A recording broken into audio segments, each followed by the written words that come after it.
പ്രിയപ്പെട്ട അപ്പച്ചന്മാരെ, അമ്മച്ചിമാരെ, സഹോദരങ്ങളെ, കുഞ്ഞുമക്കളെ, സംഖ്യയുടെ പുസ്തകം 21-ാം അധ്യായത്തിൽ ഒരു അപകട പ്രതിസന്ധി നാം കാണുന്നുണ്ട്.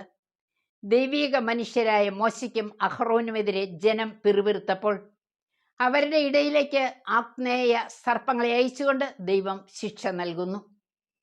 മോശ ജനത്തിനു വേണ്ടി ഉറക്കെ നിലവിളിച്ചു. ദൈവം പറഞ്ഞു, ഒരു പിത്തള സർപ്പമുണ്ടാക്കി ഒരു വടിയിൽ ഉയർത്തി നിർത്തുക, അതിലേക്ക് നോക്കുന്നവർ രക്ഷ പ്രാപിക്കും.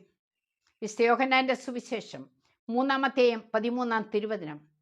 മരുഭൂമിയിൽ മോശ സർപ്പത്തെ ഉയർത്തിയതുപോലെ തന്നിൽ വിശ്വസിക്കുന്നവർക്ക് നിത്യജീവൻ ഉണ്ടാകാൻ മനുഷ്യപുത്രനും ഉയർത്തപ്പെടേണ്ടിയിരിക്കുന്നു. ഈ ഉയർത്തൽ നാം കാണുന്നത് കുരിശിലാണ്. നമ്മുടെ പാപങ്ങൾ സ്വന്തം ശരീരത്തിൽ വഹിച്ചുകൊണ്ടാണ് അവൻ കുരിശിലേറിയത്.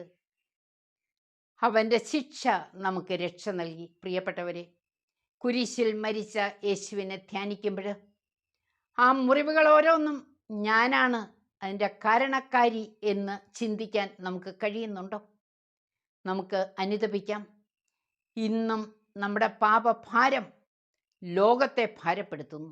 പ്രിയപ്പെട്ടവരെ, നന്മ എന്തെന്ന് തിരിച്ചറിഞ്ഞ് ദൈവത്തിൻ്റെ ആ പീഡനം നമ്മുടെ ശരീരത്തിൽ ഏറ്റുകൊണ്ട് പരിഹാരത്തിൻ്റെയും പ്രായശ്ചിത്തത്തിൻ്റെയും മനോഭാവത്തോടെ പ്രാർത്ഥനാ ജീവിതം നയിക്കുവാൻ ഈ സന്ദേശം നമ്മെ സഹായിക്കട്ടെ.